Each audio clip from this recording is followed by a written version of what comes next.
This is Carl King. This is So You're a Creative Genius Now What? Podcast.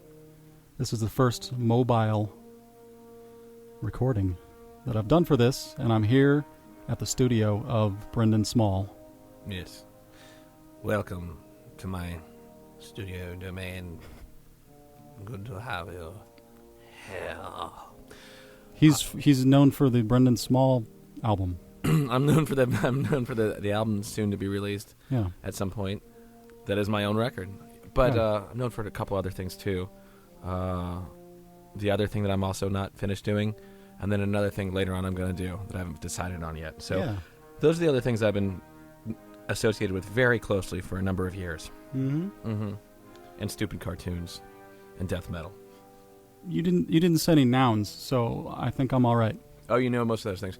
Well, I've noticed talking to Carl, for those of you guys listening, that I don't know. I found that when I bring up comedy people and some movie actors and stuff, I have to make sure he knows who I'm talking about by saying it's a person. Like earlier, I was talking about Robert De Niro. He's a great actor, done films. Yeah, you check him out. So he's out there, waiting to be discovered. Now, you lived in Salinas? Yes, I did. I was... Was that the original place you lived in? No, I was born in the Midwest. So I'm a Midwest dude, really, at heart, I think, by a couple of Midwestern parents. In Springfield, Illinois, which is the capital. Other great men from Springfield, Illinois. Abraham Lincoln.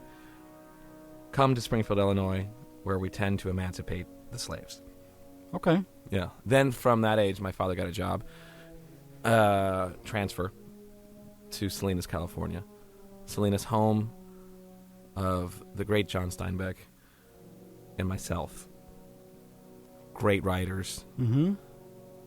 Contemporary classics between Metalocalypse and Of Mice and Men. A lot of strange, retarded men killing people and then later getting shot in the back of the head. And I've said this about Salinas many times. Come to Salinas, one of the better places to shoot your retarded friend in the back of the head for killing a lady. Salinas, California. And when were you in Salinas again? How does that work? Why do I have to tell you that? I don't know. Okay. All right. Good enough for me. I was there from 1983 to 1993. I was there for 10 years, yeah. So you went to high school there? Yeah, I went to high school there. Yeah. What were you like in high school? I was quiet. Self-conscious kind of a person. I hung out. I'd played football one year, so I somehow found myself playing sports for 1 year. But those were the times I was really discovering guitar and creative stuff. But I was also doing that throughout probably around the time I moved there. I think if you're going to pinpoint, the thing that makes a person creative at some point, it's the same kind of story that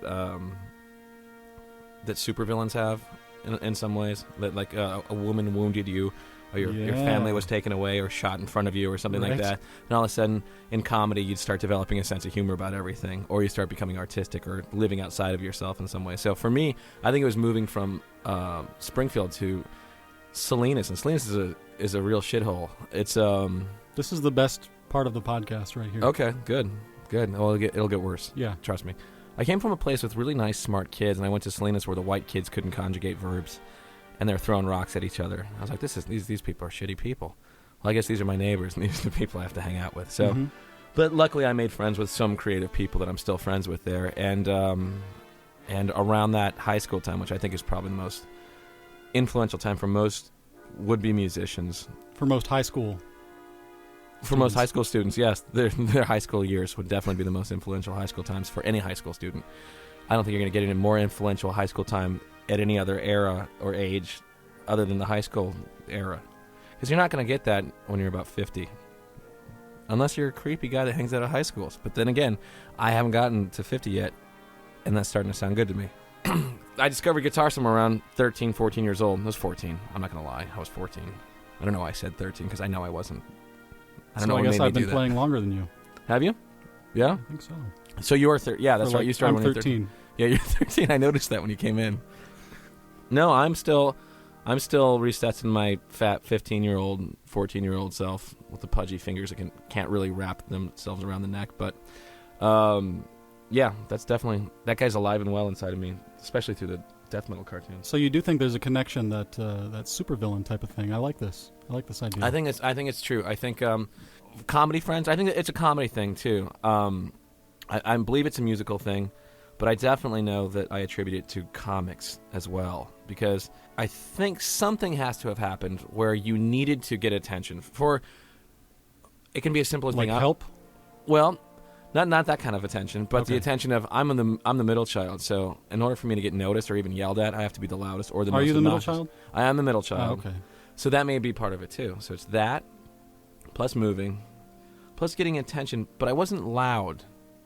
My way of being annoying or getting attention was more of a Chinese water torture kind of an annoyance. Like repetition, Yeah. slow things, keep Mhm. on going, don't stop ever, continue saying the same thing.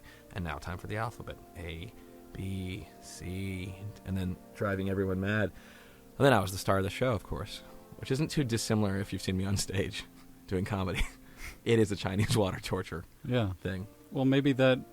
I mean, how do you categorize or describe that Tomorrow Show type of humor? Because I haven't seen that anywhere else. It's, you know what it is? I mean, I'll go and do regular stand-up acts where I simply go and do jokes about my life, about having a dog, about stupid shit like about dating girls and stuff like that I have a connection with, so that the joke at least resonates for me. But at the Tomorrow Show, it is a combination of the time of the Tomorrow Show, by the way, is this show that happens with Ron Lynch that I used to do often, but since I got busy with the TV show, I don't do as often. I'll do it once or twice a year, maybe 3 times. But it's in Los Feliz at the Steve Allen Theater. It's really fun, but it's this ridiculous, stupid kind of stream of consciousness style comedy that is funny because people are so tired that they don't know that they should be able to leave.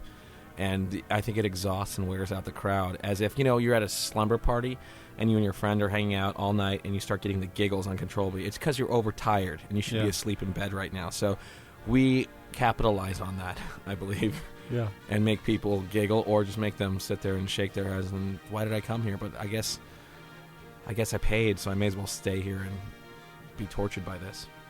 Which I also think is a very important part of comedy. Torture. You think it is an important part? Not really. I think it sounded good, though, when I just said it, though. I think it's true, though. It kind of made me excited to hear something like that. Yeah, I like the idea of it. I don't know if that works, but I'll have to come back to that. Do you mind? Trace Bruins used to... Wait, you're going to come back to torturing me? I don't know. No, I'm not going to torture. I'm not going to hurt you. Okay. I mean, I'll annoy you. All right. With the sound of my voice. That's easy. Well, Trey used to talk about the theater of cruelty.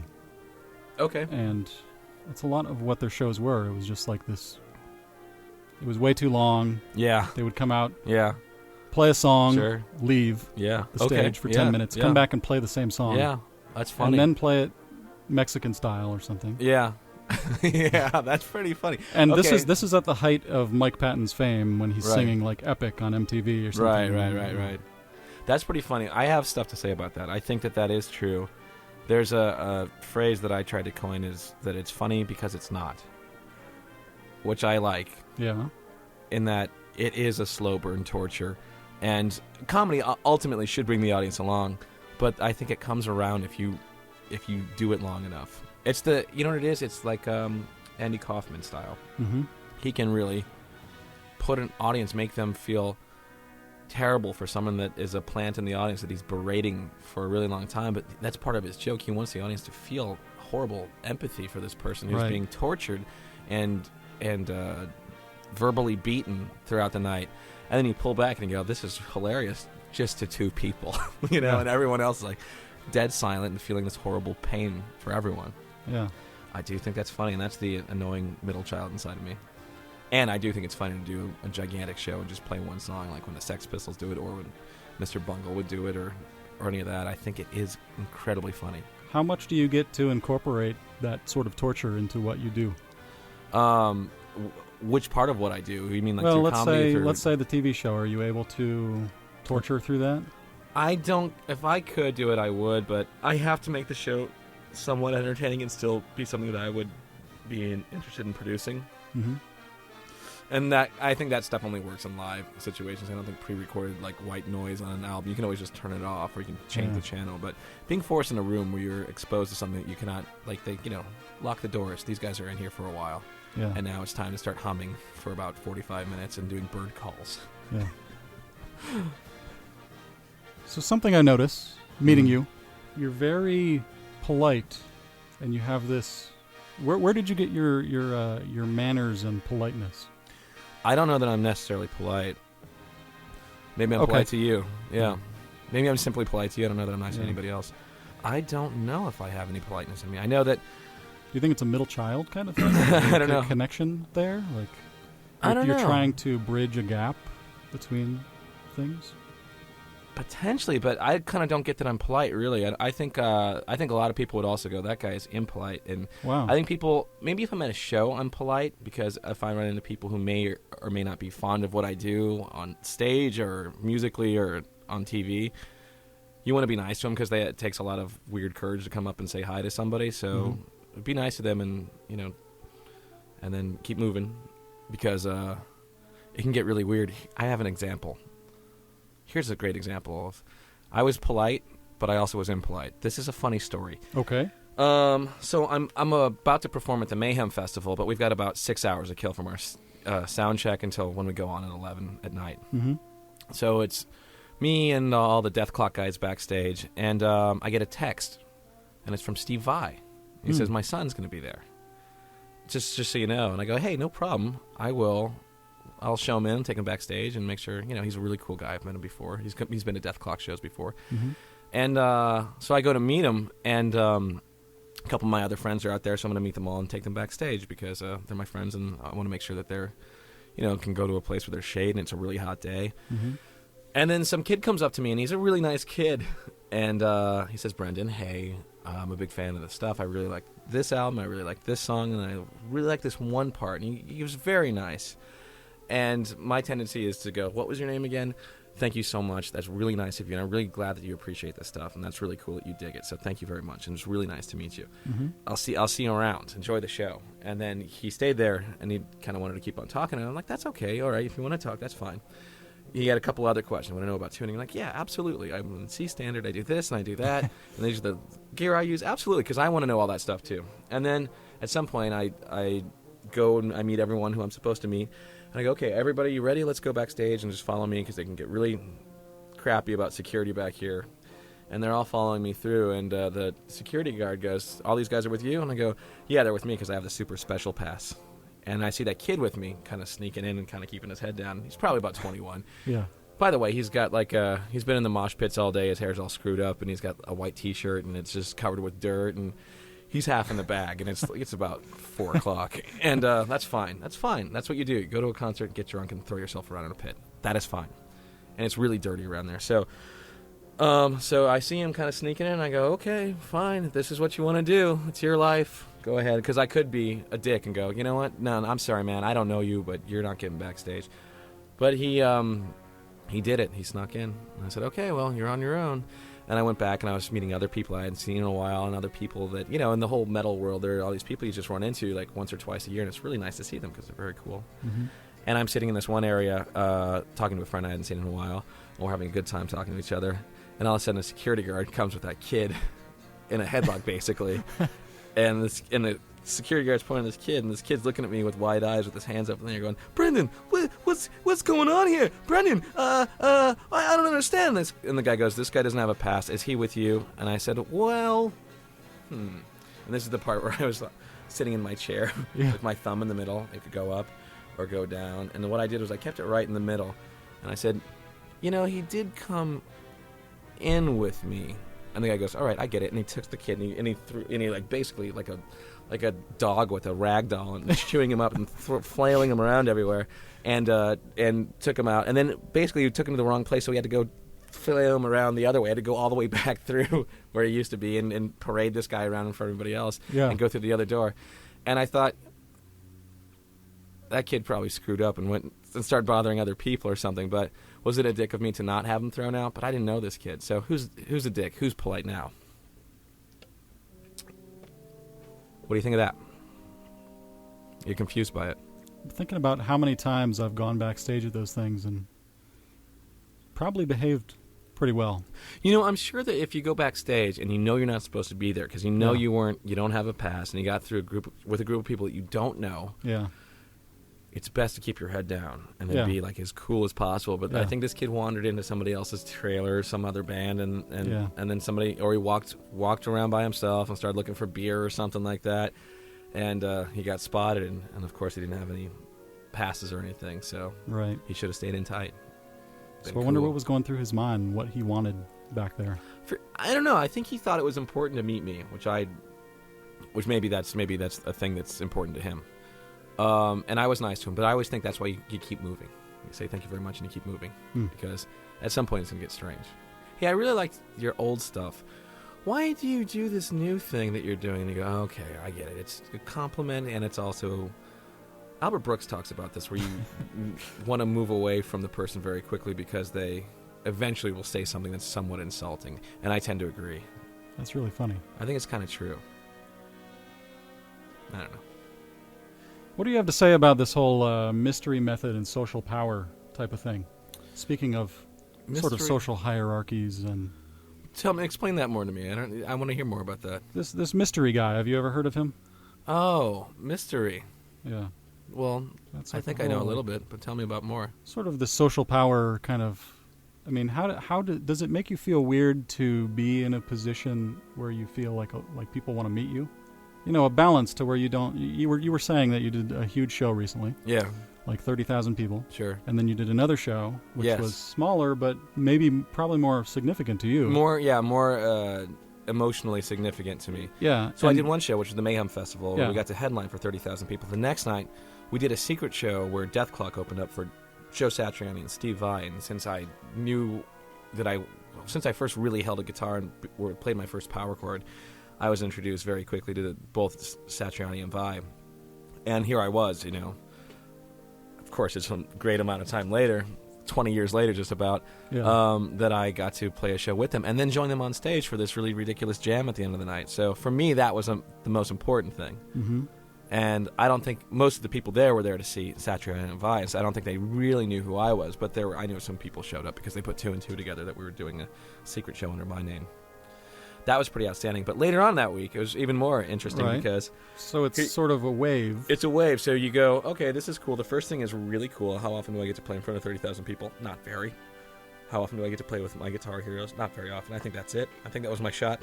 Yeah. I don't think I blew anything, but I think that was it. So I can go, I did that. Mm-hmm.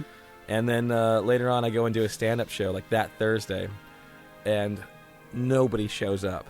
So I became valid.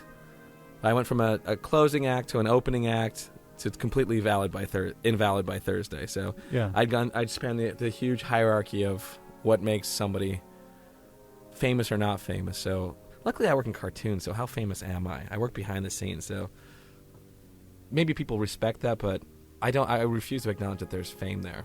So that situation has never fucked with you at all psychologically, as far as going from a nobody to somebody, and then later that day back to a nobody. And then... No, because I know what it's like to. I think I've let people like accolades and stuff like that affect me. In that, it makes you feel good about yourself, or think that you're, hey, I run a TV show, or I play guitar and my record sold stuff. But I don't think what I did. What I think that was really, and then it did. I remember you work hard and you stop being polite to people and you forget that other people have thoughts and feelings and all that stuff. Mm-hmm. And you may still kind of be humble, but you get a little lost in that thing. But I took the thing that snapped me out of feeling that way and made me feel it's more important to be humble and vulnerable just in any situation, because you're thinking more and you're more exposed to stuff. That's a good way to put it. But yeah, well, you know what made me think that way was that I put myself in an acting class. You know, playing for 30,000 people, doing stand-up and all this stuff where you put yourself in front of people and you let them you live or die by how well you do. Mm-hmm. That's fun and easy at some point. Like, comedy can be good if your jokes are good and if you have that muscle exercise and you can go up once or twice a week and you feel okay and you feel like you don't rush stuff. You let the jokes breathe and all that stuff. Doing music is show up and hit your mark in a lot of ways, and also be comfortable enough with what you're doing so you can play around and make sure your band is something that, Yeah. people that you can communicate with on stage.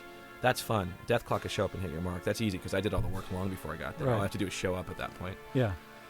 And then acting was really, really scary to try to figure out and study what made... Because none of those things actually are about being vulnerable whatsoever. I think doing stand-up is about having a tough exterior and pummeling through the audience. Really? Okay. An offense type of thing. Kind of, yeah. I mean, you can still have that and reel it in really far so people can't tell you're doing that, but you pretty much have a big distance between you and the audience because they don't want to acknowledge that this is really happening in the room because they will blow up. If you watch, they have to acknowledge it when a person's bombing terribly and the audience doesn't know what to do with themselves. They feel so uncomfortable because they're empathizing with that person on stage who's going through a very tough time in their life. Yeah. And they all kind of squirm, and I've been that guy on stage, and I've done that to the audience, and I've been in the audience, and now I love watching people bomb. I think it's fantastic because I can say, hey, at least that's happening. At least that guy's really experiencing that. That's almost better than any comedy that's prepared and polished, or any music that's prepared and polished. There's a guy imploding, having a night that he will not forget, and he'll have to recover from this, and there's a whole process there. That's life happening right before our eyes. But that doesn't happen that often. Once you get good enough at comedy, you can learn how to not bomb or be comfortable with bombing, and then the audience is okay with it. But acting is about taking all those things away and interacting and listening and being on stage. And I was thrown in with a bunch of people, and they don't care that I did a TV show. In fact, they don't know what I did or cared what I did or anything. I was just another regular dildo in a crowd of people who are all trying to get good at this thing and care about it and getting our asses handed to us every single day. And it's almost like a CEO of a company who's the boss who goes around firing people all day and chomping on a cigar and getting pissed off about, whatever reports the guy. I don't know how offices work. But then going home and having a dominatrix beat the living shit out of him, you know? And that's what this was like. And I was like, oh, right, humble, humility. Oh, yeah, I'm not so great at stuff. I really suck at things, and I can get better. Good. Remember that all the time.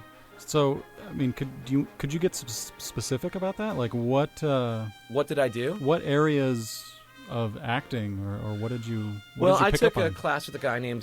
He's a great guy who. The reason I went to him is because he was a coach of one of my comedy heroes, Gary Shandling, and I love Gary Shandling because I love the original It's Gary Shandling Show, and I love Larry Sanders. I think they're two of the best TV shows that were ever made. And I just kept on learning more about him, and he really cared about acting, and he seems quite seamless on the Larry Sanders Show. And I would listen to all the commentaries, and he was talking about his different acting guru guys. And there was a guy that I ended up tracking down, and he's in LA, and he's not even too far away from where we work. And I started this guy named Howard Fine, and I've gone and checked out other acting classes, but this guy just got it, and he communicated. He was incredibly intelligent, and he boiled it down to something quite simple, which was understand the circumstances of the scene, of the character, and then ask yourself not how you become somebody else, but how that already exists within you, the acting. This is going to start sounding pretentious, so forgive me, listeners that are turning for the dial. But what... This is the torture part. Yeah, this is the torture part, but this is interesting. This is the part that I think will bore the pants off of some people, but for me, this is what I get fascinated by. Yeah.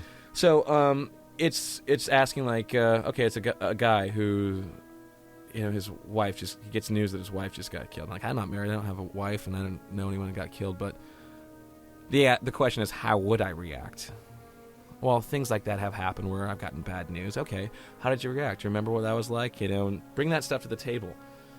Don't overdo it. Don't underdo it. How would a human behave in these circumstances? Not a person flailing their arms and doubling over on a table to try to get a reaction from the audience to prove that they're acting. Yeah. But how would a person internalize all that stuff? The truth is, you don't do that much in life when you react to stuff. It's very subtle. People unless they're big clowns, people are subtle in life, and I think when you can bring it down to how you actually would behave, and the dialogue sounds like something you're thinking of on the spot, then it starts making sense. So I went there, and I did here was a great humiliating thing. I went there, and I was paired up with somebody, and you don't get to pick who you're paired up with, or you do sometimes, and, I've done a lot of stuff on stage, but I didn't understand what what the teacher wanted of me. So I don't know if he wanted me to be big or small, and these were the early days of the class. So I did a scene, and I thought I was probably one of the better actors in the class. I was watching other people flail, and I thought, I'm gonna go up there, and I'm gonna make them laugh, and they're gonna like all the stuff that I do. And I finished the scene, and the teacher got very upset at me because I was doing a lot of stuff really over the top, and I didn't think about all the other preparation stuff before I got there, and he kind of nailed me on everything, and I didn't really have a leg to stand on. And he was right. You know, he's the teacher. He knows more about this stuff than I does, and he could see right through everything that I was in a split second. Like the wall that you have up and all this stuff. He starts trying to push through that. Yeah. It starts to sound like a weird religion at some point. He told me, because I said I work in comedy, he goes, yeah, that's enough. I don't need to hear anything else. Because he realized that comics are kind of people that do stuff to elicit a reaction as opposed to be in the moment and share an experience and stuff like that. And he was right to say that. And he said, I've seen people that go up and they showboat on stage and they mug towards the audience. They do all this stuff that when you do it on stage in comedy, you're nailing stuff, you know? Mm-hmm. And he said, I'm interested to see if, because every time he'd say something, I'd say something very dry, but it was a wise-assy thing, and it would get good laughs in the room. And he goes, okay, here's the challenge. I don't want you to say anything unless you actually is earnest or you feel it. So you can't say, don't be sarcastic. You have this sarcastic bullshit thing that's going on. And I go, okay. So he said, from this point on, in this class, as long as you're here, no sarcasm, okay? And he looked at me as if, do you understand what I'm saying? And that was the first time I think I had, if I realized I could divorce myself of saying anything that was smart-assy or funny, that in the first time in my life, I realized I had absolutely nothing to say because I couldn't say anything that was wise-assy, And then at that moment I realized, have I ever said anything that's genuine at this point in my life that's not some kind of self-conscious weird thing to get out, to put up a barrier between connecting and all that stuff? It's pretty funny. Anyway. It's really weird that you're bringing this stuff up. Is it? Yeah. But, why? But is go that ahead stuff and that finish you it. have dealt with? Well, and there's sort of like some of the things that I wanted to bring up are these specific things. Yeah. Like you're, definitely heading towards exactly what I wanted to talk about. Interesting. Yeah. Well, anyway, I think what he did was I had a long drive home just thinking about that stuff. Like, right, yes. Right. Oh, okay. And all that stuff just started making sense. And, of course, I started getting better on stage, and he would pull me aside and go, the guy that came into this class. Oh, he also pretty much humiliated me in front of the class, which was, again, I think he knew exactly what he was doing. So he said at the end of this thing, he goes, I think you have to ask yourself if you want to come back tomorrow. Because it seems like you're not taking this stuff seriously. And I don't have time for that. Because if you're not listening to anything that I'm saying, then it's a waste of my time. It's a waste of their time. So I was the one person he singled out and said that to. So think very hard before you get in your car and come here tomorrow. And I was like, well, that's a fine how do you do. Wow. And it really hurt when he said that. And it was the ultimate challenge. And that's the best way that I respond is a failure, a challenge, something that I have to get better at so that I can prove to myself that I can do something. And that's how guitar started for me. I can pinpoint that back to me wanting to succeed on guitar. I can pinpoint back to one moment. Yeah. Which was a guitar competition that I completely failed at when I was 15 years old. Been playing for about a year and a half. And I've told this story before, but I'll give you the condensed version. Had about 2 weeks of practice. In those 2 weeks, I stayed up almost every single night, got about 2 hours of sleep here or there, and then I'd practice hard. And in those 2 weeks, I'd gotten incredibly good and focused and basically looked at the guitar like I have no choice but to fix this thing and to correct this and make my muscles memorize this thing. Mm-hmm. And there's a good reason that this doesn't sound right. It's because that thing always happens, so let's not do that anymore. All right, good. Now I'm listening to myself. I'm communicating with my muscles and muscle memory and all that stuff. And I got to the competition finally where I could have won some kind of a PV guitar or something, like something I already had a guitar. I didn't even need to win it. I just wanted to, in my mind, I saw myself succeeding in some way. But what I didn't realize was that there was an audience there. And they were paying attention to what I was doing. And I was hearing other people, before I got into the room where the competition was happening, I was hearing people fail. And that started fucking with my head, and that started screwing me up. And by the time I got to the stage, I was done. And I'd seen the audience, and I'd never played this loud before. Yeah. My guitar I couldn't tune, and my hand was bouncing around like I had Parkinson's. My knees were literally knocking, and I was sitting there on the spot editing my piece to make it over quicker. And then at the very end, it's like what I did to the audience was exactly what a bombing comic does, which is they make everyone feel all the pain. So the audience didn't turn on me. They felt terrible for me, which is worse than turning on me. I'd rather have them throw bottles at my head. Yeah. But they felt bad for me, which was their pity was something I didn't want. Yeah. And I blew it. I'd played guitar worse in that moment than I'd ever played in my life. And when I got home that night, after just realizing like what had happened, I flipped open my guitar case and I looked at my fat little hands and I thought, what happened tonight? I asked of my hands and my guitar, my strings. What happened out there, guys? We cannot let that happen again. And I figure I had two choices. One was close the guitar case and put it under the bed and say, I'll come back to you in a few years and maybe we'll get along then. But I thought also, you know what? During this past 2 weeks that I really crammed hard for this thing, my guitar playing has improved almost like more than it has in the last 6 months or a year.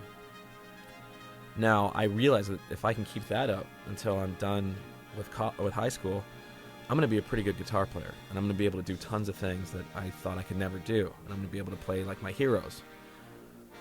So I chose that one. I figured what else do I have going on at this point? I'm a high school student.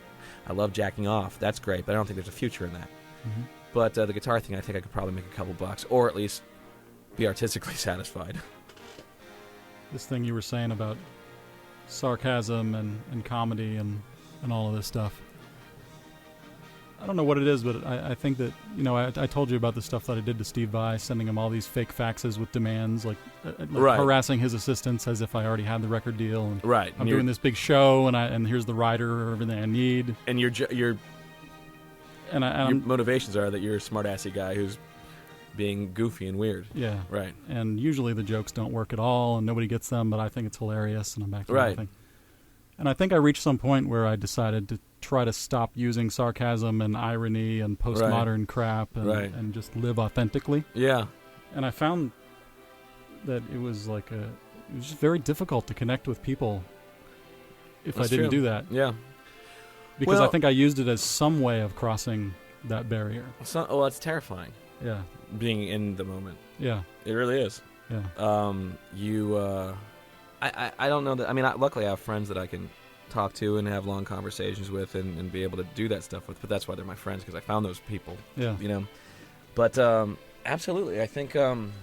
First of all, I think that all that stuff is defense mechanism stuff. It is like you sending weird things that were probably ultimately, when you look back on it, you probably confused the living shit out of these people, right? Yeah. I mean, what else would the reaction be? Like, oh, this guy's a goofball, but where's the punchline? Because you're doing a performance art bit. You're like, that's kind of what you're doing, right? Yeah, and the world doesn't, the universe that I set up didn't end. I took it too far to the point where I obviously wasn't trying to make them laugh. Yeah. So I thought when I first started doing, I got very successful very early. I'm 36 now. I was 23 when I did the pilot for my first TV show, the cartoon home movies. And I thought it would be funny if, for some reason, which they never did, if I were to ever do a panel for some kind of talk show, I thought it'd be funny just to use that time to make no sense whatsoever, and just to be weird. And I realize now, if I had done any of that stuff, I would probably never be asked back again, because ultimately, that's not the landscape. That's not how you play the rules of that game. You could always, you could set the couch on fire, or do something strange or weird, or not answer, or ask them questions and try to turn the thing around. But that's just to be weird and to be strange, and also because you're probably terrified of actually, or terrified of being normal too. Yeah, I retell that story often about when I realized I was not allowed to be funny or be sarcastic, that I didn't have. It was really hard to find something genuine to say. See, that's something I sort of wanted to ask you about, because I feel like I have that problem when I go out to Steve Allen Theater or something like that. Maybe you or some other people will be hanging out in the lobby, and I'll just walk up and stand there, and I'll be like, I have to say something authentic, but I have nothing to say. Oh, so that's your own personal challenge. Yeah. So I'm going to stand here and then try to think of something, see what happens. Yeah. And it usually just bombs, and it's very awkward. Obviously, I can tell you keep showing up, so you must enjoy something odd about this thing that we do, so I take that into account. And that's the first thing I think is here he is, and he must like being here because you keep showing up. So that's it. But I've known you for what, like even peripherally for like the last few years, when I at the Baked Potato, and then through at MySpace, or communicating back and forth on that stuff. Yeah. But only this past year did we really like start talking and engaging, right? Something like that. Yeah, I mean sometimes. So I know you in a way that I talk to you every once in a while, but not as a full like person. Like, hey, what's going on? How are you? Right. What's going on? Did you hear about this thing? I didn't hear about it. No. Well, it's this thing. I think it's interesting. You know. Whatever. You may not like it. That thing you did was really stupid, but it worked. Thank you. You know, anything. You know. Yeah. Yeah, because obviously, what do you come up there? You're saying hello, right? Mm-hmm. And what do you want to say beyond that? I guess that's up to you. What that looks like to me is a guy who wants to say something but is not saying something. Yeah, I don't really know what to say. But it doesn't feel awkward. Yeah. I mean, sitting here right now, like when you say the word games, suddenly that triggers a thought in my mind, and I want to ask you, like, what do you think about the world being made up of games? And then I don't know what the hell kind of response I would have. It seems too weird. Like, it is strange, but I would ask the question, what do you mean by games? Like, what are the games? What are the rules? Like I mean, I could answer that. Yeah. But, like you were saying, those are the rules of that game, like when you're doing comedy. Oh, yeah. Okay. Outside of that, do you see another layer of games of, like, society is a game and the earth is a game? No, but I do think that there are laws and rules, and I think there are maps and stuff like that in achieving things. Yeah. I do. So, and if that's a game, then that's a game. Meaning that if I've said this to friends of mine who are confused about what they want to do with their lives, and it's like, it goes back to Seinfeld. Yeah. When they're sitting on George gets fired every once in a while, and they go, and he cut back from commercial, and he doesn't know what to do with his life, and he's sitting there with Elaine and Seinfeld, and they go, well, what do you like to do? And he goes, well, and that's how the conversation starts. And I always say to my friends, if you're lucky enough to know what you want to do, then it's the simplest thing in the world, because there are steps and rules to this game. If you want to be a comic and you want to be on TV, well, you have to force yourself to be good at whatever it is that you do, and do it all the time. And if you also want to do another thing, you have to force yourself to be good and do it all the time. But if you don't know, then you're screwed. So how? But if you like a girl, the only thing that interferes with that is if you like somebody and they don't like you the same way. It's only the relationships with like the opposite sex or the same sex if you're gay. You can keep on doing the same thing until, I don't know. I just believe that there's a way to succeed with, and there's a clear direction. So if you've got a hero, this is all over the map. But say like you love Woody Allen. How did Woody Allen become a famous director? Well, he started doing stand-up. How did he start doing stand-up? Well, he wrote on a TV show first, and he sat around and he wrote jokes and scribbled them on napkins until he had enough jokes to go up on stage. And he was too chicken to do that, so his managers would push him on stage and go and do that. Okay, so that's it. So I'm going to be terrified, but I'm going to go on stage anyway, right? And I'm going to write tons of jokes, just like he did. And they may or may not be good, but hopefully they will be eventually. And at some point, I'm going to parlay that into something else, hopefully. But there's a way that any of your heroes, Steve Vai, how did he start out? Well, he played guitar, and he started playing really well, and he also understood music, and he started transcribing for Frank Zappa and all that stuff, and you start going, okay, well, these guys honed their skills, and they got good, and they put the hours in. That's the game, I think, if that is a game. But now I'm just using whatever you said and making it into something. But so how much of that have you done with your life and career as far as figuring out what those predetermined games are and then playing the games? I've done the stuff that I've done, and because I've done the stuff that I've done, and I'm doing the stuff that I'm doing, I don't give a shit about it, because I've already done that, and I'm already doing it. So the stuff that I'm interested in is the stuff that I'm not doing. Mm-hmm. And that's all part of the same field of entertainment or art, which is performing different parts of music that I haven't done, different kinds of live performances that I haven't done, putting a show together that would put me at the center of it, putting a cast together, doing that live, fixing it, changing it, pitching it somewhere, directing it, film directing, things like that. And because I get to direct the TV show, and I've gotten some opportunities to direct videos, I feel like I can go and do other things. And that was the whole thing, is I know I want to direct a film at some point, so I want to start honing all that now and understanding everything that needs to go into that stuff, and knowing that I can appear with confidence and also have the confidence to do a movie that's better than somebody else's, or to write a movie that's better than somebody else's. So in my own mind, it has to be better than somebody else's, So do you pick up on a vibe like out here in L.A., this strange place? Yeah. The people, there's certain groups of people on one level who are over-calculated about every move they make and everything they try to do with their careers. Yeah. And then there's this group of people who are doing things with their careers, but they don't want to say that they're contriving it. But I think it sounds like I fit in that second group. Like not wanting to appear that you've calculated your career moves? Oh, I don't care if it appears calculated. You know, who cares? I don't know. Yeah. Okay, here's something that's calculated in my mind that paid off completely, and I knew it was an opportunity, but I attribute that to me not being a complete dummy. So when I got the first TV show, Home Movies, I was doing a lot of stand-up, and it was definitely the really tricky times, the early days where I didn't know if I could write a joke, I didn't know if I could tell a joke, I didn't know. Some days I was funny, and some days I got like a luck laugh because I did something weird with my app, and I didn't remember doing it, and then I would bomb, and I'd make that, that visceral uncomfortableness happen between me and the audience, and people averting their eyes on the way out as the evening goes on, which I've definitely experienced so many times. But I was starting to gravitate towards doing characters and these things, and I realized that was kind of a little bit more of my strength on stage, which I don't even exploit because I know I can do that. Like, screw that, I'm not interested in that. I know I can do that. I'd rather do the things I'm not good at and get better at those. So this one night, I knew that the television show Dr. Katz, which was on Comedy Central a long time ago, those people ran the show not too far away from this place in Harvard Square where I used to do comedy, and I knew that they would come out every once in a while to see the comics that they would record for Dr. Katz. So this particular night, they're going to have Ron Lynch, who I'd met a couple times, like one time before, and I found him to be one of the funniest guys I'd ever seen in my life. He did this animatronic comic bit that I was crying and my face hurt. I was laughing so hard. He still is just one of the most absurd, natural, funny guys in the world. So Ron Lynch was there that night, and then Louis C.K., who's now, of course, world famous. Mm-hmm. And then I'd heard that the Dr. Katz performers were going to do this, and I know that I ran that show.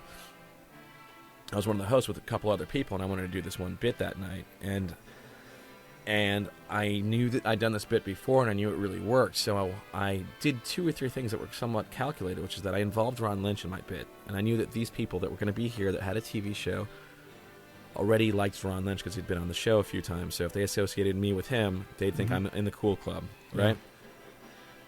And then the bit was really funny, and I also found out which table these guys were sitting at, so I played to this one table more than anybody else, and that's how I got a TV show. Of course, there was a lot more to it than that, but the guy calls me, and later on he said, "Listen, I got your number through the guy from the comedy club, and I don't go out to comedy that often, but this is one of the funniest things. I haven't laughed that hard in a while." And I was like, "Well, thank you very much." And I go, "What does that mean?" He goes, "Well, I don't know. I'm trying to put this thing together. It may not work for you." And I go, "It's probably going to work, though. I have a feeling it will." And he goes, "Well, I don't know if it's going to, so I don't want to get your hopes too high." I go, "Well, my hopes aren't very high, but I think it's going to end up working." And I go, "Well, let's meet and talk about this." He goes, "I don't know. Maybe it's a little too soon." I go, "Yeah, let's just, I'll tell you what. We'll meet tomorrow. We'll talk about it. It'll be fine." And I just took the reins as much as I could. I'm sure he didn't notice it, but I definitely was. That's not necessarily a big part of my personality back then, was pushing and doing that stuff. But I felt this guy was vulnerable and ready for me to attack him and pounce on him and get something going on that would be exciting and fun for me. And I felt that energy from him.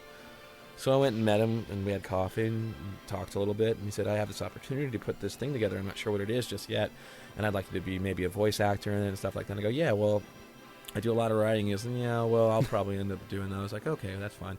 But I have a feeling we'll probably end up, this is going to be great. I have a feeling already that this is going to work out." And he's like, "Yeah, you just back off." And I was like, "It's not even about me being in your shit or anything. It's about me just having a positive vibe." And he's like, "Okay, fine, I get you." And we had a pretty good rhythm back and forth. And his kind of like, "Stay away." And I was like, "I'm sticking around." And that ended up working. So he put me in a position. So that was it. That was totally calculated. It was knowing the rules of that night. There are people here. You think I'm buddies with this guy who's in your mind, so I'm okay in your book. I'm in the group. People vouch. That's part of show business, people vouching for everybody. Ask Dr. Dre and Eminem. Eminem's only cool because he's a white rapper because Dr. Dre said he was cool, So all that stuff. It's all that stuff kind of ended up in one night. And luckily I built a relationship, and hopefully at that point I had so much... I had a lot of discipline from music, and I was doing so much writing every single day that I was so ready for a challenge and ready to to not just do something that I thought was good, but to do something that was better than they thought they were going to be able to do, hopefully. And keep on hopefully surprising and wowing and having enough ideas. Every time we'd meet, he wouldn't have enough time to write, and I would. So for every one thing that he thought about, I'd try to think of like 40 things. So I go, how about this? Not that? Okay, fine. How about this? Okay, not that. That's fine. That's writing.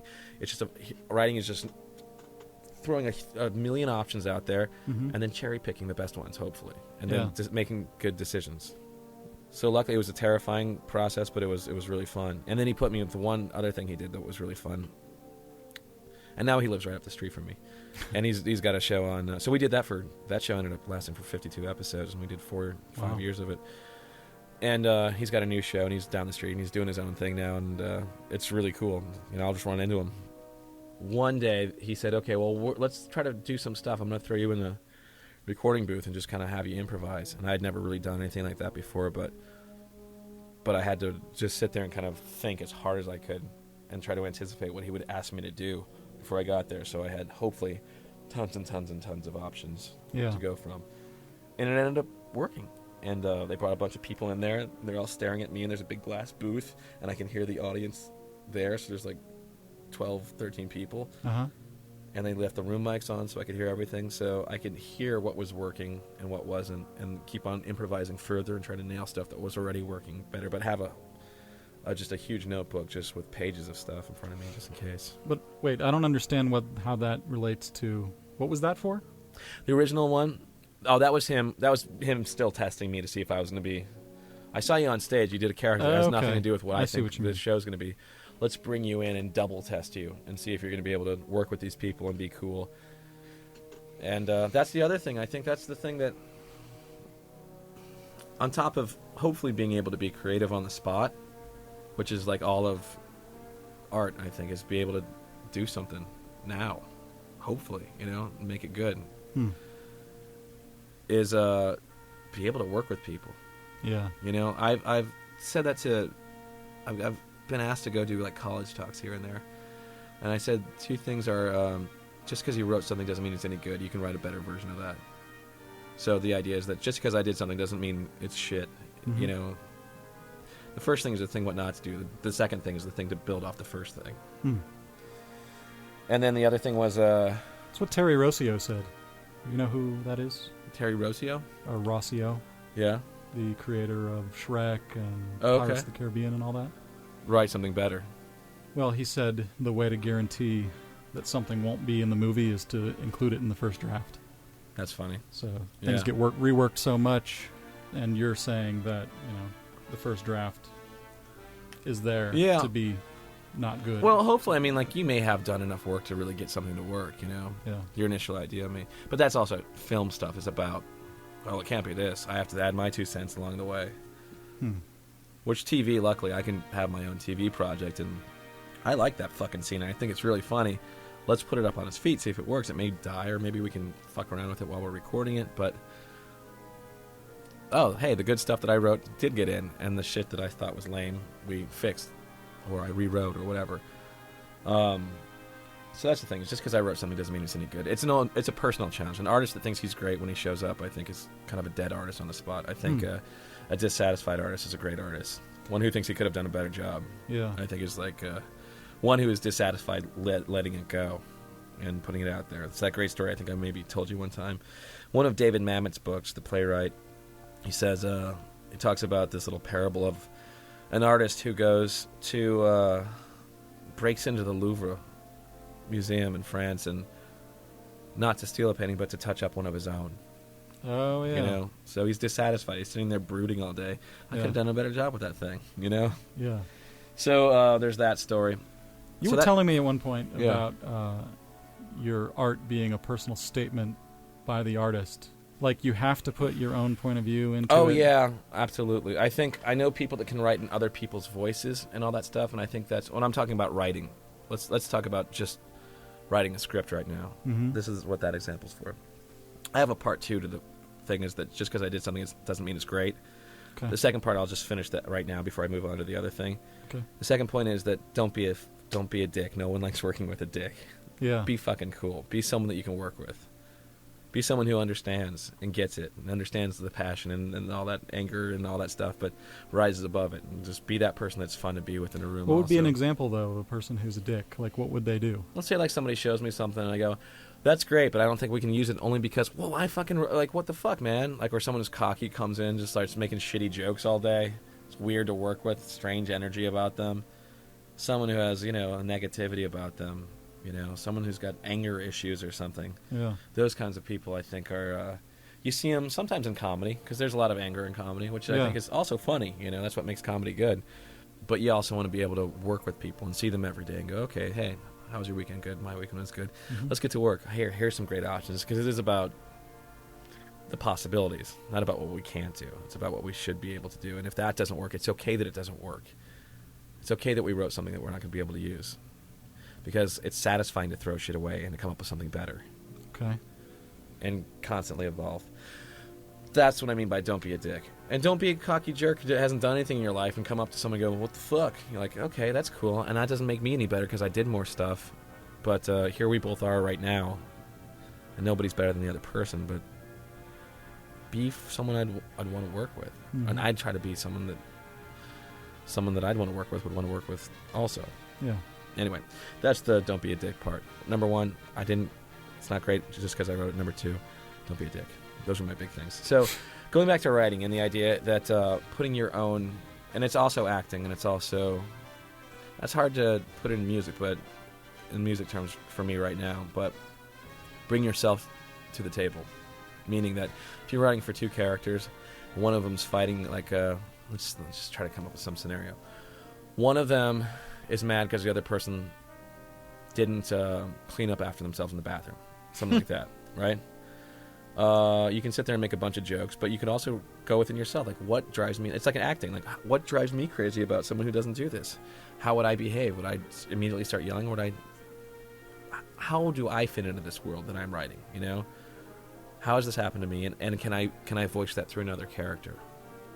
And I think I can. In fact, I can voice it even more honestly because it's not me saying it, or this dark feeling that I have about this particular thing. I can say that because it's not me saying it; it's this other person. So there's these weird things that you can exaggerate through other characters, but it's got to be coming from you in some way through your own personal experience. Yeah, hopefully, you know. And in acting, the same way. How do I relate to that in some way? You know, it's the same thing as writing. Where do I fit into this fucking picture? Am I just going to show up and say words and point when I have to, you know, something? Or am I going to be able to know exactly what that guy's going through and go, I get it. Because in my mind, I did this at this one point. It's not the exact same thing, but I think that's that same irritated feeling that person whose bathroom has gotten fucked up with, you know, is going through. I know writers that write scenarios and write dumb jokes that have nothing to do with the price of tea in China. But the writers that I know that go, well, I had this one fucked up thing happen to me. And they start telling this great story, and it's gripping because it happened to them, and it shows pathos and embarrassment, and where it's them and their soul on the line. And it's just like about them going to pick up the newspaper, and they fall down and then hurt themselves in front of like a pretty girl or something. But you know when they walk you through every moment of what that feels like.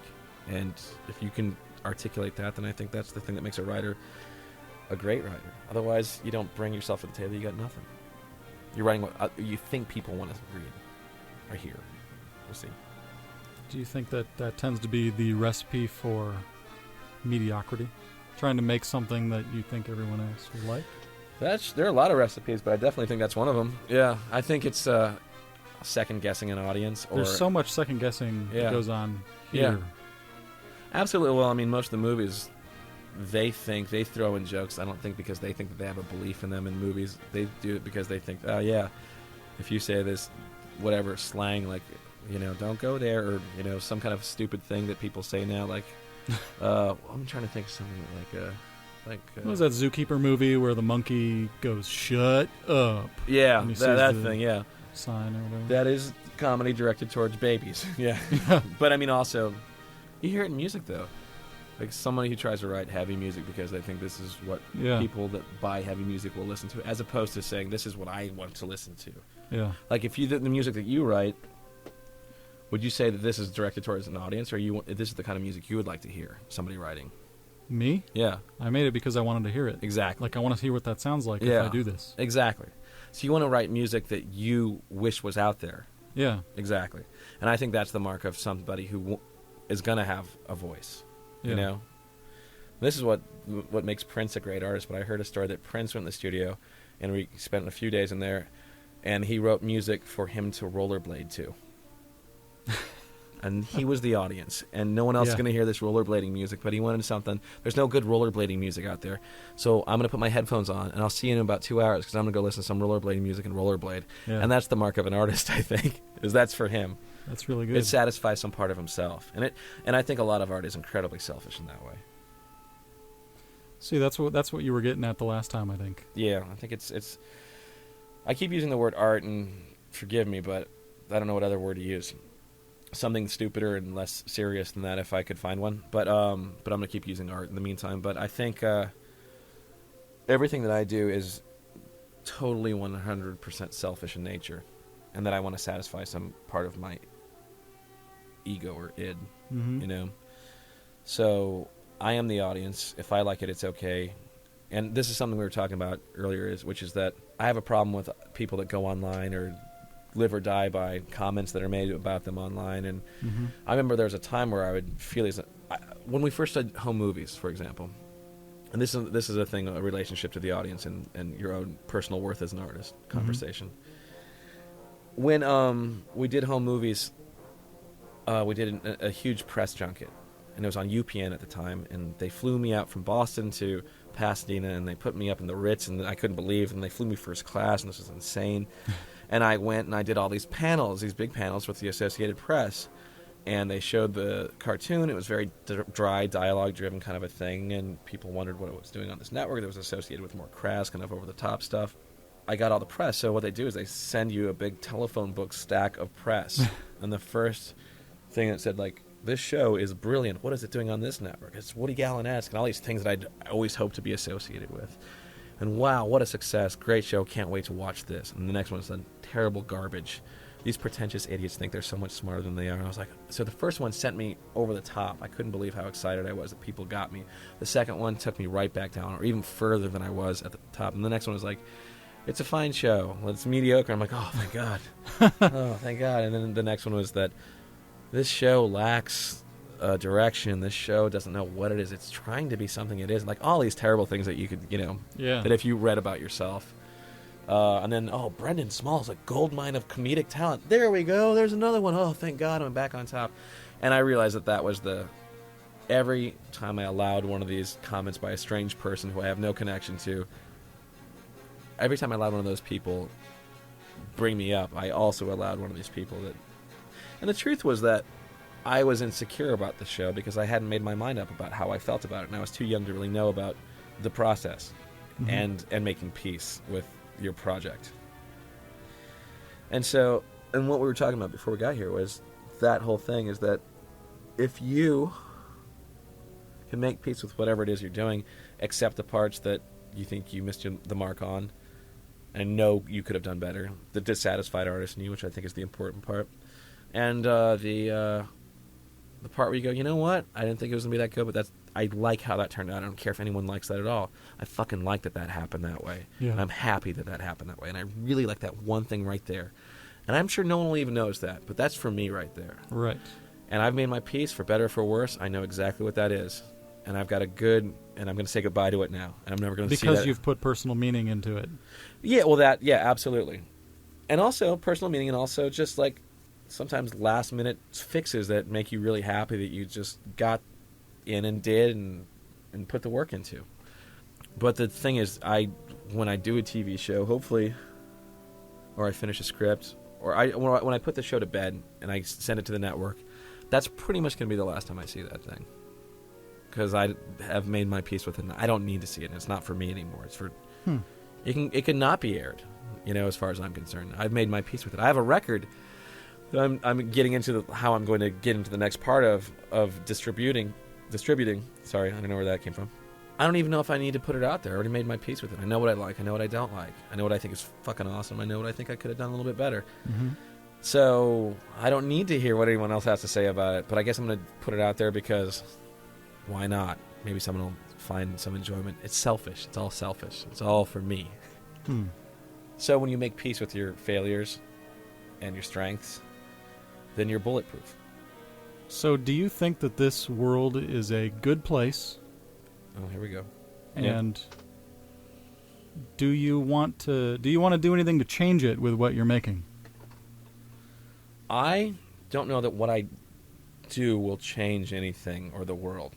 But I mean, do you have any hope for that, or thinking that I maybe think it has?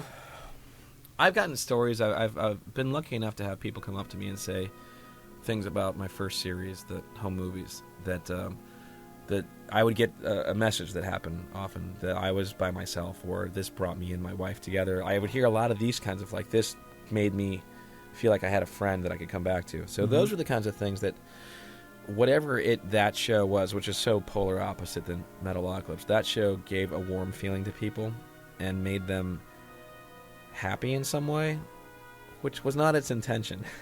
Yeah. I mean, it wasn't, not that I wanted to do like something that was not that. I just didn't think I'm going to go out and make people happy. But you talk about making friends with the audience. I think I've heard you say that phrase before. Like, I mean that as a metaphor. Like, yeah. you want to well, yeah, I know what you mean, but I mean, you want to include these people and make them. They are part of it, but again, I think in TV is different. I think in a real, if you're in front of an actual audience, that's the thing where you can tell exactly what's going on. You can acknowledge exactly what's going on.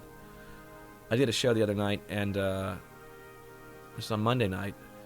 A very nice gentleman. His chair broke right in the middle of my act, and I had to acknowledge that. I had to talk about that, and we had to discuss that and get through that as an audience, even through a couple stupid jokes or whatever that were not at his expense, hopefully, because I don't want him to feel bad. He just got embarrassed like crazy for having his chair break. But we had to acknowledge and discuss and process before I could get into being funny again, because you can't ignore that. It's the elephant in the room kind of a thing. But let me ask you, I mean, are you asking me if I think I have the opportunity to make the world a better place through art? I just wonder if that intention is there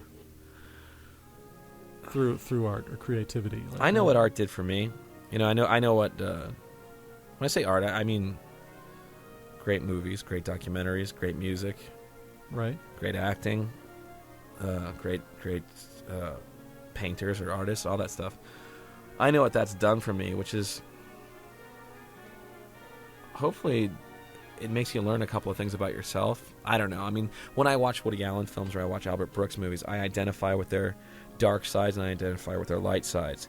And I think it's really cool that they acknowledged both. And for those kinds of people like more because you're a person on the light side and you like to see the dark side, or you're a person on the dark side? Oh, I always consider myself a bit darker than light. Yeah. You do? Yeah, okay. Absolutely. I definitely think of the evil side of things way before I think of, like, oh, that's a nice story. That's wonderful. And she got help. I always think of, like, ooh, dark evil. What could you do? Well, I'm not going to do that, but you can definitely do that if you wanted to. I'm not going to do that, though. But what if you did? You know? But I like that. These artists ride the line between. And it's also it's a bold artistic thing to make someone potentially unsympathetic and to also follow them through a journey that is hopefully laden with comedy and stuff, and watch how they affects the person. That definitely influenced me.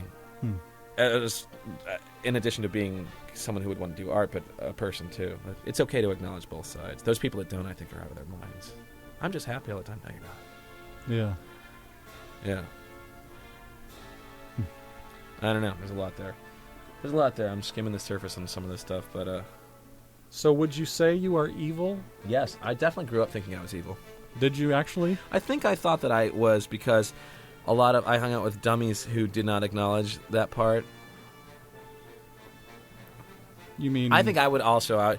Maybe I was just around people that I thought that I would hang out with some friends, and some friends would hang out with really dumb friends, and I'd go, I would always say the worst thing because I just couldn't hang out with people that were having. You know how it is in high school. Maybe you don't. Maybe you do. Let me see if I can even articulate this. Let's talk about high school. I think the world does fall into two different categories of people. Those wherein high school was the best time of their lives, and those wherein high school was the absolute worst time of their lives. Which category do you fall into? Lower. Thumb down. Yeah, I was not a big fan of high school. I think the people, you go back to where the people think high school is the best time of their lives, and that's where they still live, and they're done. They finished. They were a success, and I think they like, all right, I'm done. You visit those people, and they're satisfied, and that's it. I hung out with enough of the stoners, but I didn't really feel comfortable there. Then I was with a couple of the music geeks, and I did a jazz band thing too, and I also played football. So I didn't know. I was probably going through my own personal identity crisis, but I also learned what low self-esteem would end up being. But what was really bad about it for you? I don't know. There's something about high school, and I wouldn't do the work, so I'd show up every day empty-handed. And That's what I did. I just carried a backpack full of books around. Yeah, I showed up. I had like a perfect attendance, so I just kept showing up to this place. I wouldn't even have the balls to go and skip. Yeah. Right.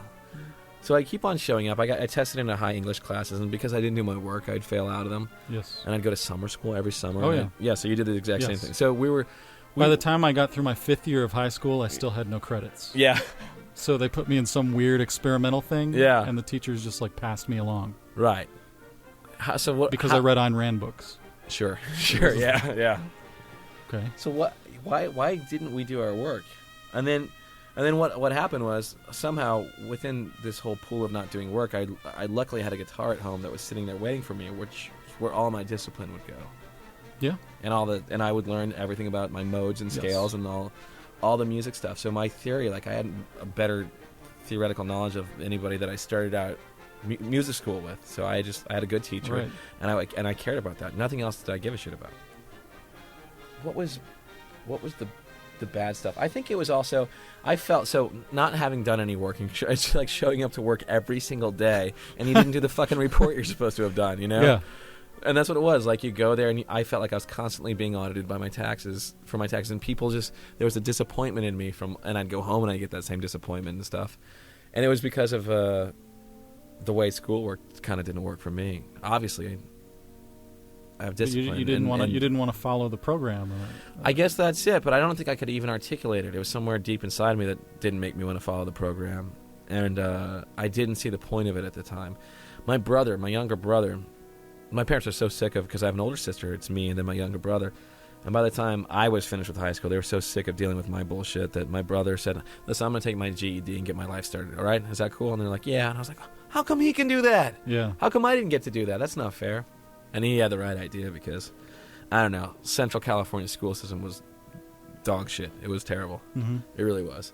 And but at the same time, I had a couple teachers that influenced me in a way that I thank them for. In fact, I tried to track one of them down to thank him, because there was one teacher in one of my English classes I think is in my either sophomore or junior year, who introduced me to Joseph Campbell and the power of myth stuff, and deducing myth and story through and religion and all that stuff through these archaic parables that have existed throughout time, and understanding what that means for us, and seeing metaphor in story and seeing metaphor in art and all that stuff, which is something I would have never ever have experienced until this person talked about the power of myth and showed us Star Wars.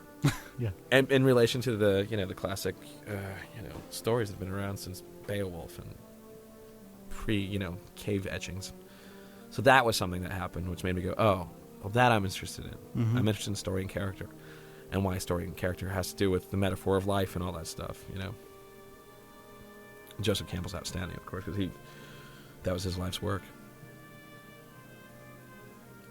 Is anyone going to listen to this other than you and me? No, this is entirely selfish. That's good. There is no podcast. There's no book. That's good. I noticed the record wasn't pressed, so. Yeah. He said, smirking, waiting for the other guy to look down to see if the record was pressed. These are the warm-up questions, right? We're going to start recording in a minute. And the real interviewer shows up. Yeah. Yes, I'm the PA. I'm just supposed to warm you up to get you talking. Do you tend to go through life feeling normal or weird? Or what? In what combinations? I don't know. I mean, at this point, I have a different kind of life where I get to do exactly what I want to do and get to be satisfied and dissatisfied at the same time, wishing I could do cooler things. I'm I'm very lucky. I'm in a very luxurious place where I can have the kind of 2 weeks that I just had, which is that, hey, I played for 30,000 people one night, then I played with Steve Vai and Joe Satriani the other night, and then I didn't even get to do stand-up the other night because nobody came. Yeah. And then the other night I went and did a ridiculous, stupid stand-up show and had so much fun that I didn't care if the audience liked a moment of it because I was giggling like an idiot on stage. And then another night I'd go and do stand-up, and then today I worked all day and recorded people for my TV show and got to fix story, and I don't feel so weird, I think. I think my days of feeling awkward and weird, I think it's okay to feel vulnerable and strange in social situations because it means you care about things.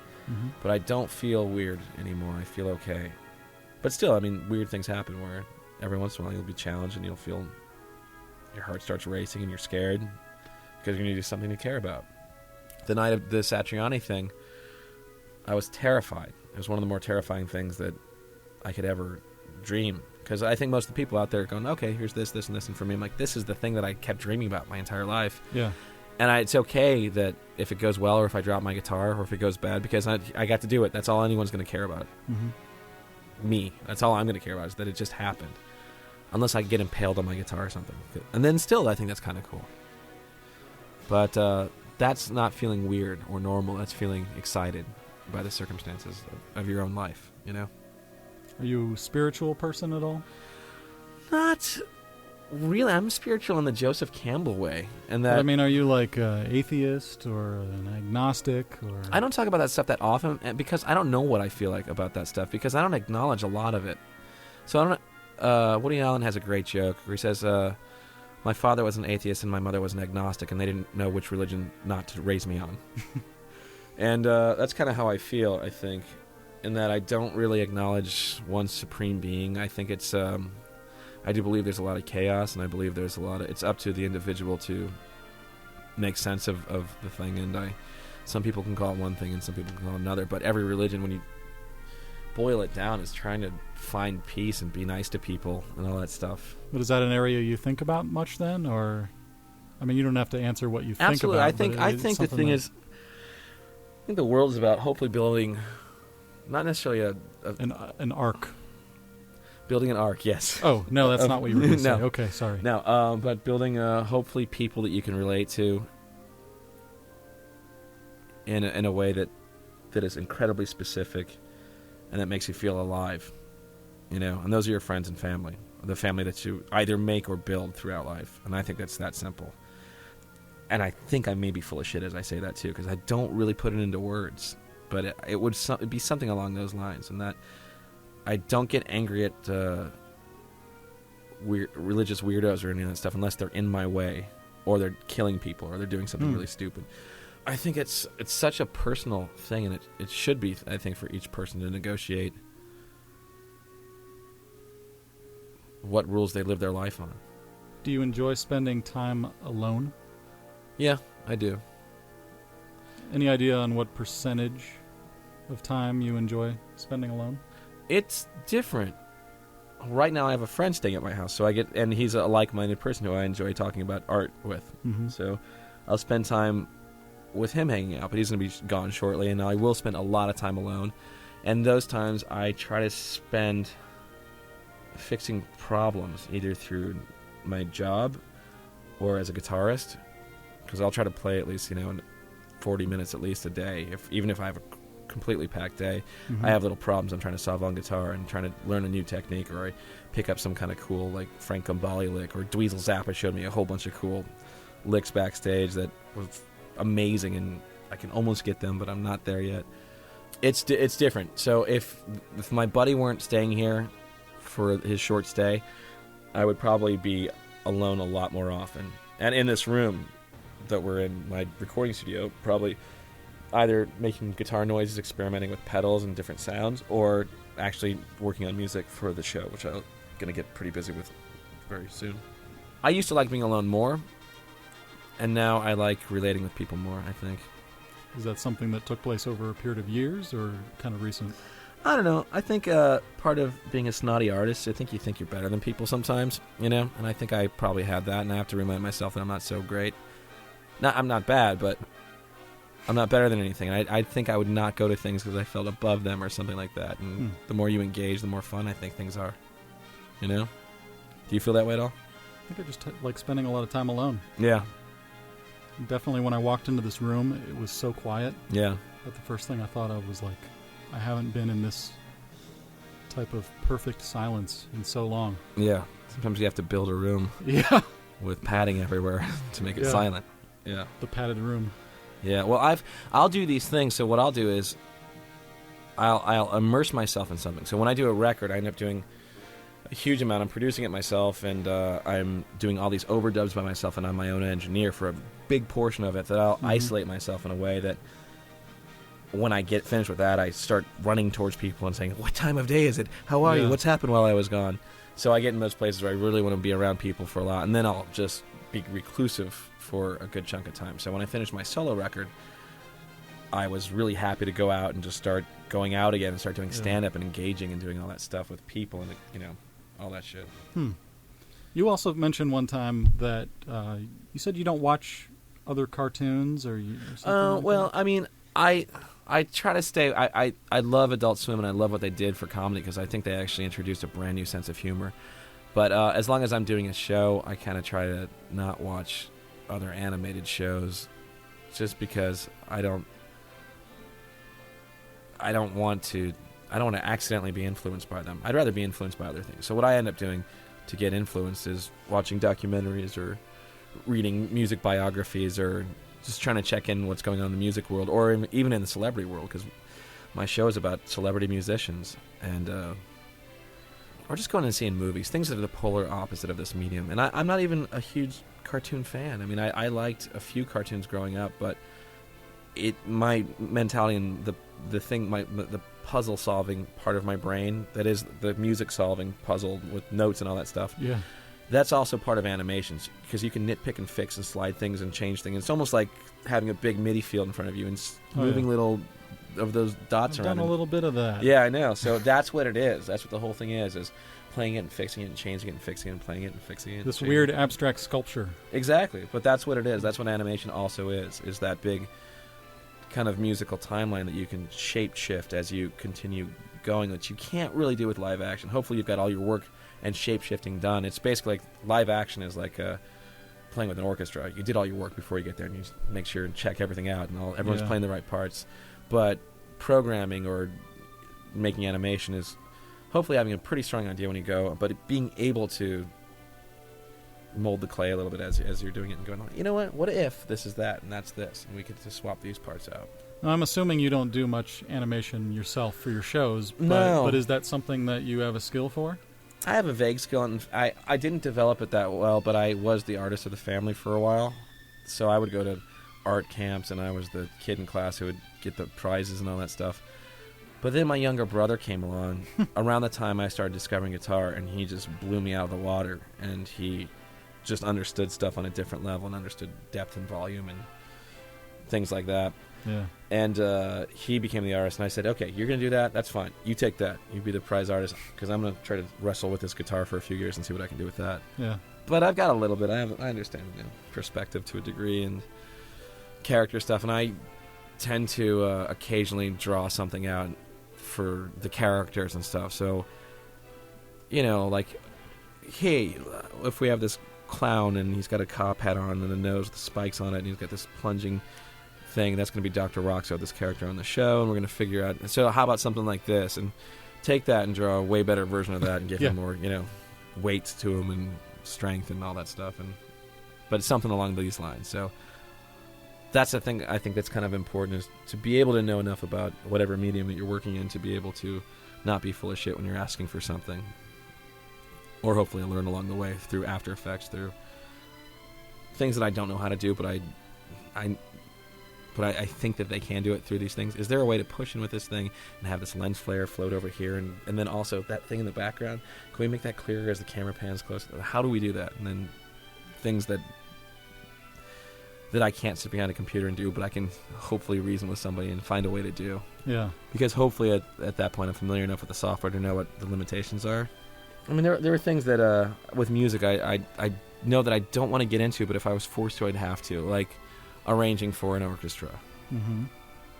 I'd love to write the melody, and I'd love to write the changes and all that stuff, But I'd rather work with an orchestrator and get some of that stuff that I don't want to do.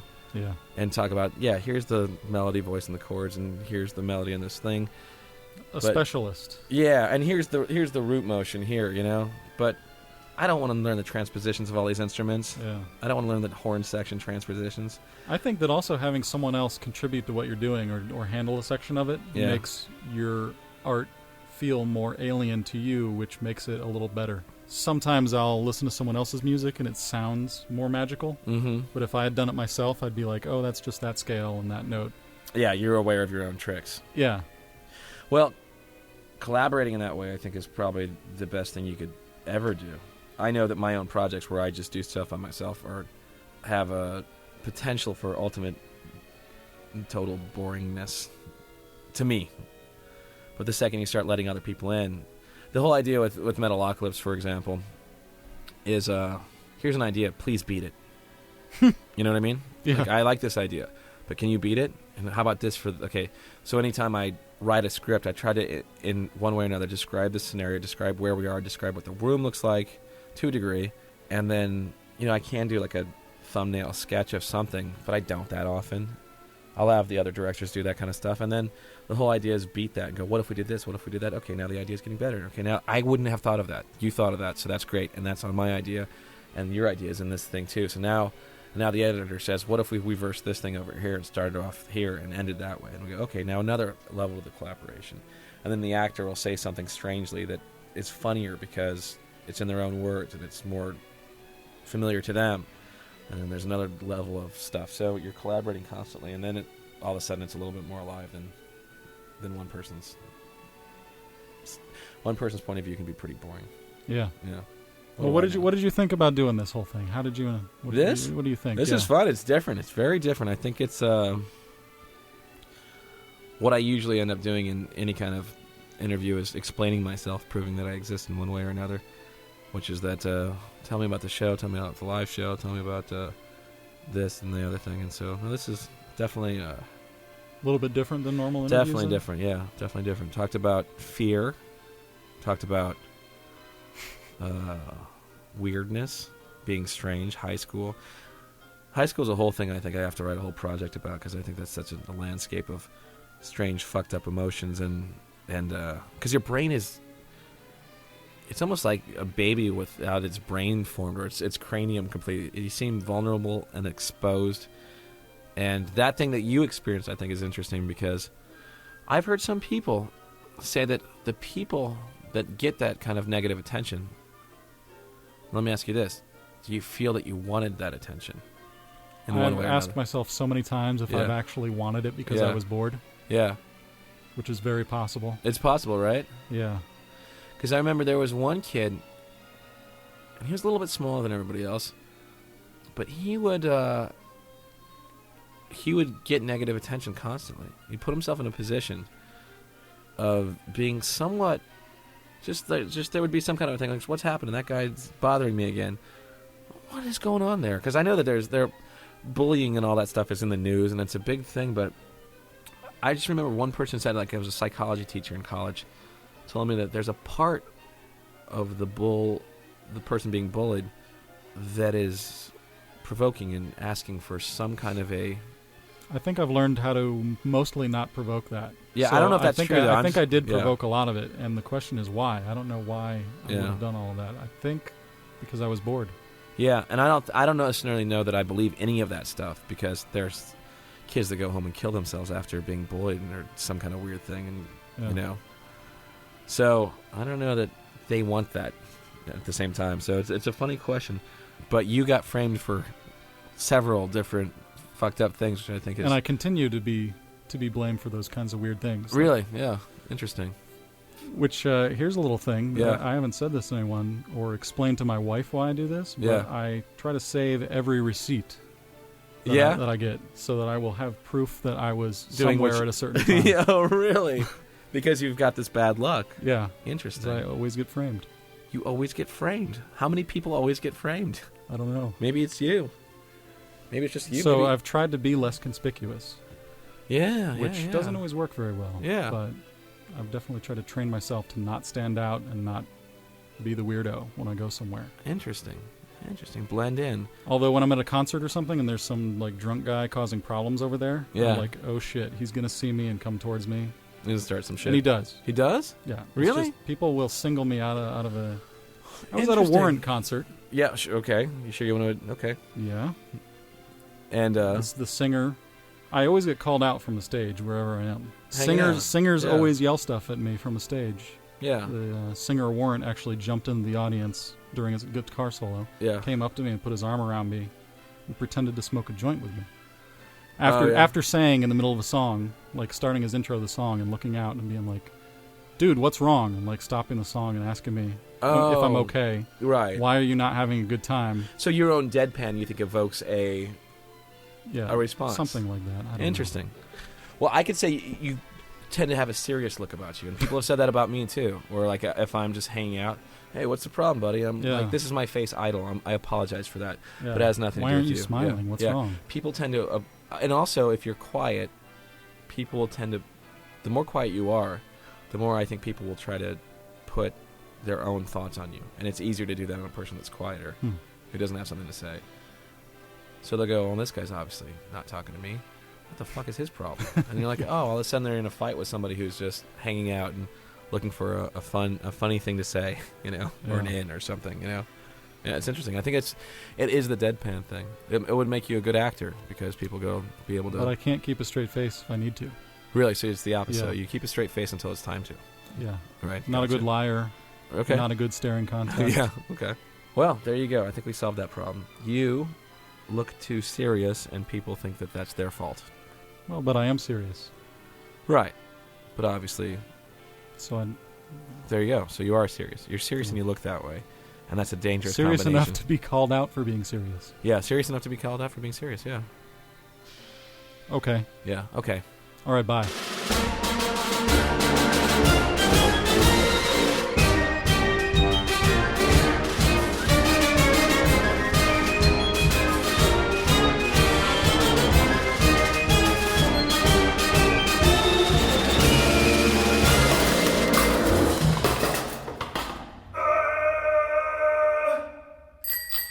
To listen to the audio version of this podcast and other exclusive meta.com data, please visit click.com to duckinlightbulb.com. Also try our sister website, now available in English language versions. To buy Carl King's book, So You're a Creative Genius, Now What? Open mwp.com in practically any web browser. Now available on the web. The web. The web. The web.